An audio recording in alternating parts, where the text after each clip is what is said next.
Good morning, it's Deni here from Master Teaching. Um, well, how are you today? That's a good way to start. But I've had a few days off because I haven't been feeling that well, so I've had a little think about a few things and read a few articles. And recently, I read a really interesting one, which was about the health system and how graduates coming out of the health system are not equipped to go into hospitals.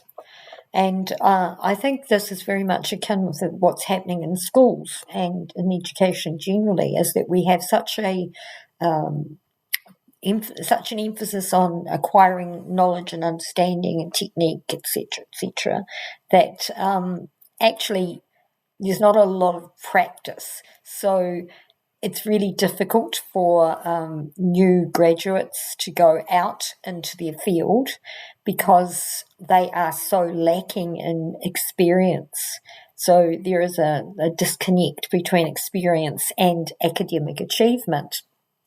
And that's very concerning, and particularly in both fields, in medicine and in education. And it always amazes me how those two fields are so closely aligned, although I'm sure there are others as well.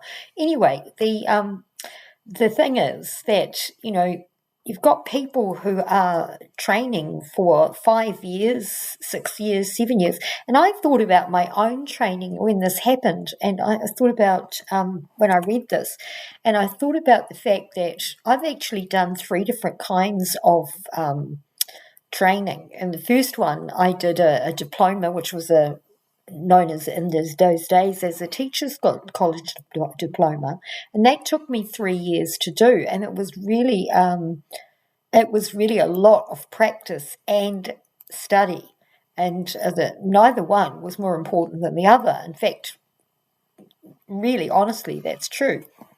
And then when I came to do my second degree, my bachelor's degree, but the degree that I started with, which is a bachelor education, that took me another 3 years to do. So there you've got 6 years study.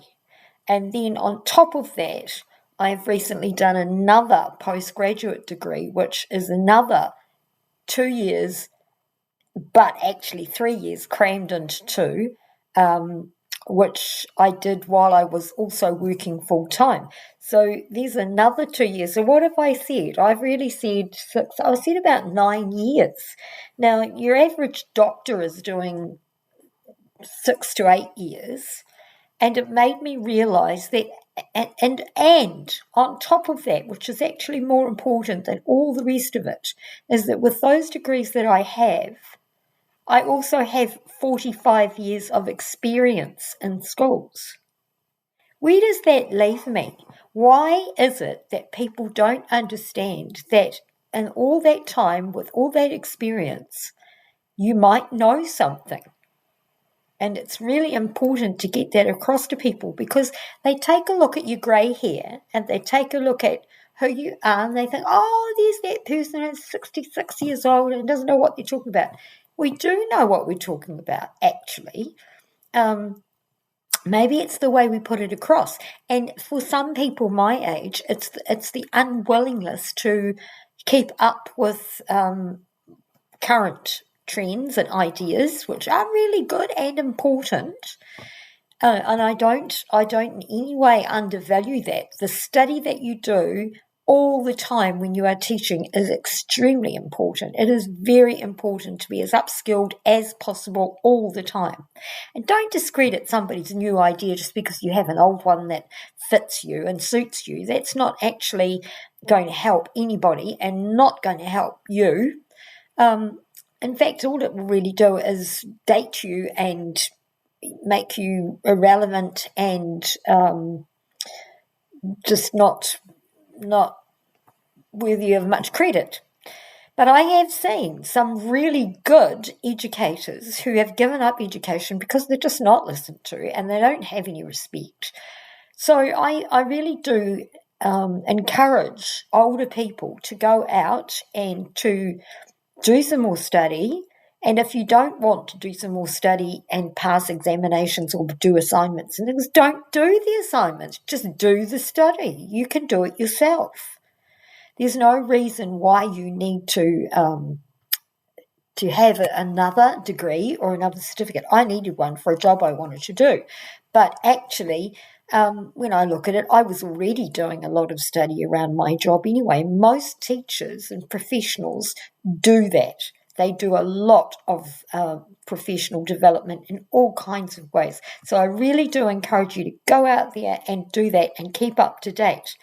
On the other hand, if you're a young teacher or even a middle teacher, middle-aged, what I would say to you is don't discredit information that you might get from an experienced teacher, but do put it aside somewhere and think to yourself, I'm going to weigh that up.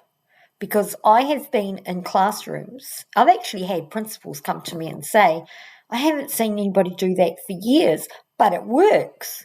Well, actually, it does work. And when somebody comes along to me and says, what reading level is that child on?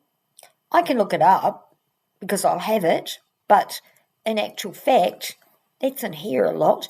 You see, one of the things that, and I'm going to make a video about this, so I won't go too much into detail, but recently Dr. Marie Clay has been discredited. That discrediting is okay. It's quite normal to go looking to see whether things still work for us and whether they should be thrown out, etc. Don't mind that, actually. But I have to say that the reason that Marie Clay's probably been debunked is the way it's been used, because it was never intended to be used the way that it has been. And all of this, using it as an assessment tool in terms of getting some kind of level for the child, really not the thing to do with it. It's about diagnosis and analysis of reading behaviours, not about putting kids on a level. And reading recovery, well, I don't know, suits some kids and probably not others, but in actual fact, that's really a call for schools and teachers to decide if that's an appropriate thing and they want to have it in their schools. Having said that, we're on to structured literacy, so we'll see how that works. I would like to see the data that has debunked a lot of things that we have already done, because I suspect that that we're having a bit of a turnaround, and as per usual, we might end up with nothing or nothing better. So let's see what happens. Okay, that's me for today. I'm going to have an interesting week because I'm going to look at some really good sites, and I'm going to try and get a little bit more work done on the website so I can get that up and live soon. Okay, see you soon. Bye.